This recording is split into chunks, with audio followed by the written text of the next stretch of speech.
उल्लासनगर में 1600 ग्राम गांजे के साथ एक गिरफ्तार। उल्लासनगर सेंट्रल पुलिस ने आज नवीन सिंह चोले नामी युवक को 1600 ग्राम गांजे के साथ गिरफ्तार किया, जिसकी कीमत करीब 22,000 रुपये है। ऐसी जानकारी उल्लासनगर के पुलिस उपायुक्त सचिन गोरे ने दी।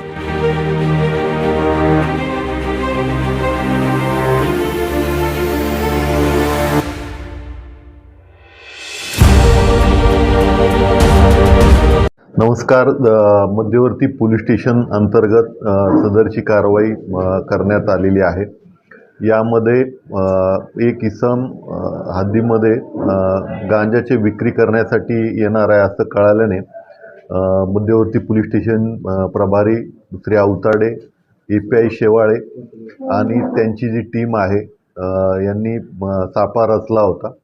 त्यामध्ये हा जो आरोपी आहे त्याला मोठ्या शिताफीने त्यांनी पकडलेला आहे।